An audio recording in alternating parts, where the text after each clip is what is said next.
Hey guys, welcome to my YouTube channel, where today I'll show you how to make pumpkin pie directly from fresh pumpkins. First, we're going to need a small pumpkin called a pie or a sugar pumpkin, which you can find at your local grocery store. Using a sharp knife, you want to grind through the pumpkin to cut several large slices. Make sure to use a sharp knife that can cut through hard stuff.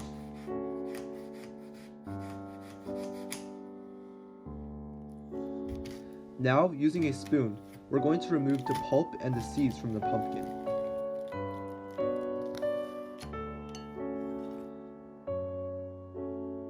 Using a cookie sheet, we're going to place our pumpkin slices on a piece of parchment paper.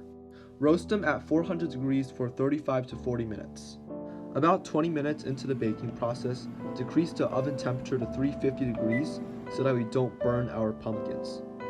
Now onto our pie crust. In a large bowl, we're going to need 1.5 cups of all-purpose flour, a tablespoon of sugar, and a 1/4 teaspoon of salt. Now add 1 stick of cold diced butter. Using your fingers, you're going to smudge the butter into the flour mixture until you get a nice crumbly consistency like this. Now onto our wet ingredients. You're probably going to need about 4 to 5 tablespoons of water, but I'm going to add 3 first so I don't overwet my dough.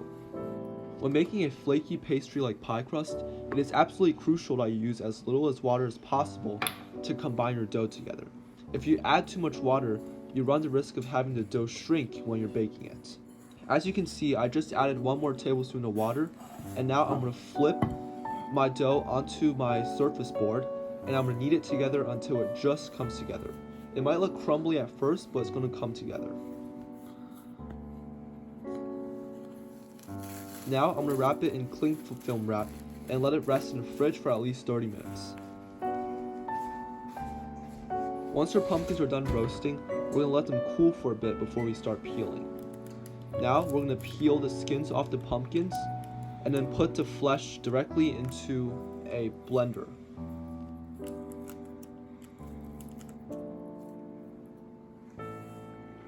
Now we're going to blend our pumpkin on low speed until we reach a nice smooth consistency. This process might take 5 to even 10 minutes, so it helps use a tamper to push the pumpkin around while it's blending.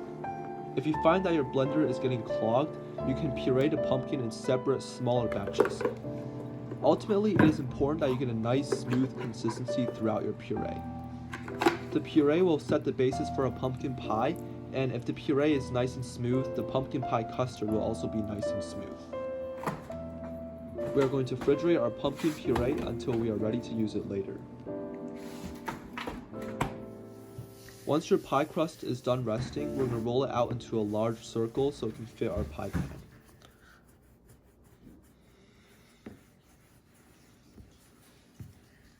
Once your dough is bigger than the pie pan itself, we're going to put it carefully into the pie pan and press into the corners.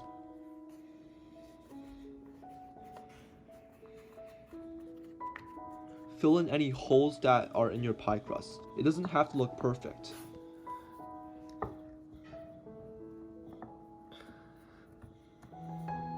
Using scissors or fingers, trim off any excess edges that hang loose over the pan. Now we're going to pinch our edges together to make a nice decorative look to it. Use 2 fingers from one hand and 1 finger from the other to make a nice fluted edge. Now we're going to blind bake or partially bake our pie crust. This is an important step, so don't skip it. We're going to place a piece of parchment paper into the crust and add some fillers such as beans into it. We're not going to actually eat the beans. These are just to hold down the pie crust so that it doesn't puff up during baking. And now we're going to bake it at 375 for at least 20 minutes. While the pie crust is baking, we're going to work on our filling. In a large bowl, start out with 2 heaping cups of your pumpkin puree. Then add 3/4 of a cup of sugar, 3 eggs, and 2/3 of a cup of milk combined with 2/3 of a cup of heavy whipping cream. Stir thoroughly to combine. Now for some flavoring, I'm going to add 2 teaspoons of cinnamon. You can also add a teaspoon of pumpkin pie spice and or a half a teaspoon of nutmeg. Now add 1 tablespoon of vanilla extract. Once the blind bake is over, remove the beans and use them for something else. Add the pie filling directly into the pie crust.